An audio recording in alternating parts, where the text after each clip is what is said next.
Man, I was feeling the music this morning. That's a good sign. That's a good Feeling sign. the music? I was just doing What a little does she bit. say? Oh, she liked it. She liked it a lot. I tell you what, No, live, what does the girl say in the song? I have no idea. Okay. Do you know? I thought I heard something about a shot clock and a fast car. Oh, really? I don't know. Yeah. You know, I am terrible. We're going to digress right off the beginning. Good morning, everybody. First sip. First Let's go. Let's go. You know what? I don't listen to lyrics. I don't hear lyrics in songs. I hear energy. I hear feeling. I hear something like that, but I don't hear the lyrics. The rhythm makes your body start doing this. Exactly. Now, I don't have great rhythm, but man, a good song, good energy. Does a good song help you work out better? Absolutely. Me too. Good morning, Russ Hammond. How about get you fired up before a basketball game? Before anything. Man, I love it. I love that pep rally feel, that energy feel, that run through a wall feeling. What about a live band? You mentioned pep rally. What about a live band where they're banging on the drums and we got dude. Oh my God. Hey, October evening, the grass starts smelling good. You go out to a high school football game and you hear that. I mean, come on. If that doesn't get you fired up, David Turner. If that don't get you fired up, what will? Hey, I bet David Turner, don't they have the band come in and play sometimes at the high school basketball games too? Yes, sir. Mm-hmm. Yeah, and the basketball games, the high school basketball games, I didn't go to as many of those, but those get loud and those get a little more intense because the crowd's right on top of you. You know that officiating games. Correct. It's a good atmosphere though. Yeah. Oh yeah. It's and both football and basketball, I think both have great atmospheres. Yeah. So good stuff, good energy. And that's what this show and these mornings are all about. Good energy. We get together. We talk about positive things. We talk about self-overcoming. What else do we talk about, Fred? We talk about getting your mind right. We talk about being ready for the day. Getting ready for the day, sales tips.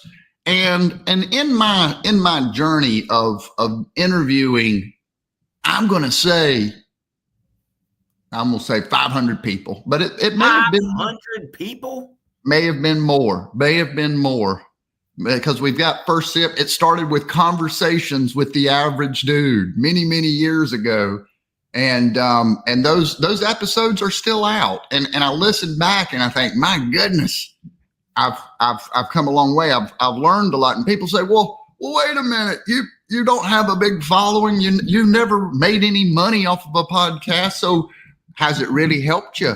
And I think to myself, yeah, yep. It may not be. Do you think it helped you overcome yourself? You know, that word keeps coming up. And if y'all missed yesterday's show, shame on you, because you'd laugh right now. But I do think so, because we talk about it all the time on this program, getting around people that are playing the game at a higher level or a different game. What does that help us do? Elevate your game. Absolutely. See things different. Know that it can happen. If you've never experienced it, get around somebody who can level you quick, and then it opens your eyes to be like, oh my gosh, if he can do it, I know I can do it. Yes. And being a podcast host, it puts you right into the action. You're at the table, and now you are armed with questions that are going to allow you to learn. So we have Freddie and I with this program right here. If we come across somebody on LinkedIn that we think, man, that's somebody that we would like to talk to. I bet they've got a lot of experience. I bet they have a lot of energy. We can bring them in. We can ask them questions, and we can grow and we can learn from them. So it's a very powerful thing. Good morning, Paul Pappy. Good morning, Paul to the Pappy. I wonder if Paul's playing golf today. You think he's playing golf, or you think He's busy today? He's busy. There's a Paul, lot going on in his world today. Just say golf or work, Paul. That's all we need to know. Golf or work today. Either way, he's got his eyes on that prize. That next business deal. His business is doing great. So great to see Paul here this morning. But I wanted to talk about different things that we can get from being on a podcast. So before we get into those things, I want to play the quote of the day. Quote of the day. Quote of the day. So Paul's going to do both. Paul's going to work hard, and then he's going to play golf at 3.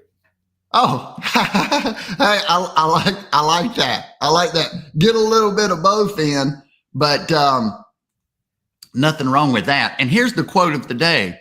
To effectively communicate, we must realize that we are all different in the way that we perceive the world, and use this understanding as a guide to communicate with others.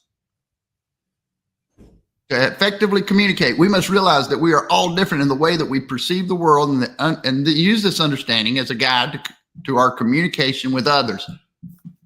Freddie, when you're selling a Bobcat, are all purchasers of Bobcats have the same type personality, or are they different? Not even close. Not even close. If you tried to communicate with some of these folks like you communicate with, say, the young landscaper, the young hustler, he's just getting started, and he needs a new MT100 or an MT120 if he wants to go with the more powerful machine. Sorry. But how you communicate with him and how you communicate with the gentleman that's buying a skid steer for his farmland, different personalities, aren't they? Very different. One's going to make money with it. One's going to ask a few more questions. One's going to want to check out that return on investment. The other guy is probably leaning more towards a Cadillac. He's going to want to get some work done, but part of that's going to be his relaxation time, is getting that machine and chill out. That's right. So after many years of selling and talking to these different personality types, you kind of know what you're getting into, but you have to know who that person is, what really lights them up, so to speak. Correct? Yeah. Why are they buying? Why are they buying? And so what do they need to know? I love it. So here's what we're going to do. 3 tips to be a great podcast host. And now I just grabbed some of the basic stuff here, but here we go. Practice active listening. We've heard it a million times. But in order to learn who someone is, that's kind of what we have to do, isn't it? Yeah. What would Matt call it? Matt Detchen. He would call it reflective listening. Am I right? He would. And reflective listening is, we're going to give you a sign that what you are saying is landing. So as a host, I'm going to do what this says. I'm going to ask insightful questions. And then I'm going to practice that active listening. Right? So open-ended questions. We want to find out, in Fred's case, why that person is here, and then active listening, and then create a comfortable atmosphere. Fred, question. Is this only for a podcast? It's not. And what I'm planning to do is show how podcasting is just like sales. It is sales. What you and I are doing right now, could not be a more effective warm up. This is us dribbling with the right, dribbling with the left, laying up, shooting some threes. This is using all of the skills that we're going to use later today. When we're talking to someone, we've got to practice active listening. We have to ask insightful questions. That helps. We have to create a comfortable atmosphere, because Who all likes of us, being uncomfortable when they're trying to buy something, trying to discuss a product, trying to talk about a situation? Nobody wants to be uncomfortable during that. no. And so as a guest, these are the three things. We're going to prepare thoroughly. So do your research before you go look for a bobcat, maybe. Should you allow anybody else to know your product or your business better than you? No. And you need to be excited about it, right? I mean, from a business development standpoint, look, the guys that designed the Bobcat, they may know a little bit more about the physics and the lift capacity and all of these things. But man, if you know the use cases and you get excited about what people can do with these machines, and this goes for whatever we're selling, right? I mean, there has to be a passion about the topic. So I'm going to go ahead and move into this part. We're talking. What was that? Did that say storytelling? Yes. So this. I have a quick little story. Okay, good. Ooh, and I want you to tell me. We love stories. I want you to tell me what you would have done. I love it. And I've got a sales story too. You go. I knew a guy. He had got off third shift. On his way home, he stopped at Walmart to get some stuff to cook for breakfast. Okay. Pretty normal, right? Sounds normal thus far. As he's walking back to his car through the parking lot, yep, he hears a woman screaming, like terrified, screams like something was happening, hurt, injured, awful screams. He tracks her down, chases the voice, gets to the car, and there's a lady with her feet, bare feet, hanging out of the window, and she's laying across her driver's seat and passenger seat. And ma'am, what is going on? What is going on? My feet are cramping. My feet are cramping. And she's yelling in pain. Bare feet. Okay. We're at Walmart. My man sets down his grocery bags and rubs her feet. What? Until the cramps are gone. True story. Whoa. What would you have done? Now, bare hands, bare feet, complete stranger, 7 a.m. Walmart parking lot.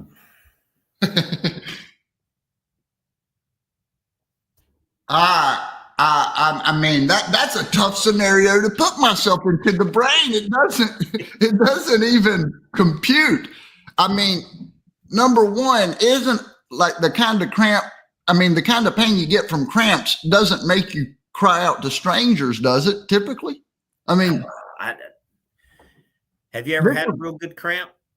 Yeah, I mean they're bad. Yeah.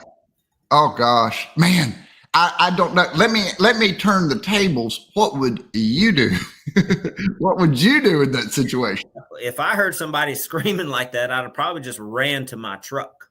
I know. Yeah, because you wouldn't know what the heck was going on or what you were getting into. I mean, my mind honestly would go to this paranoid type of like, what else is going on in this situation? What am I not seeing here? Let's see what Paul says. He says, slap a straitjacket on that dude. However, sit in shame that I didn't have the heart to serve at that level. Yeah, exactly. I mean, look, we would want to help out in that situation, but it's not always possible. But hey, let's look here. 5 ways that communication help in sales and skill, help both roles. Doing what we're doing: verbal communication, active listening, rapport building, adaptability, and storytelling. This is why we do this. This is why we do it. We do it to get our mind right. We do it to sharpen our skills. We do it for the accountability, and we do it for all those things down there. Because if you're in sales, that is your skills. Right, Fred? Absolutely. And you know what I wanted to practice today? What's that? Storytelling. Hey, and you nailed it, knocked it out of the park. I want everybody, if you're listening to this, to tell us, would you rub the feet? Would you rub the cramp out or not? Right? That is the final thought. That is the final thought. Put it in the comments. Would you rub the feet? Would you rub the feet? I'm going to roll backwards with the mug in hand because it's Friday. Let's roll. See you next week. Bye-bye.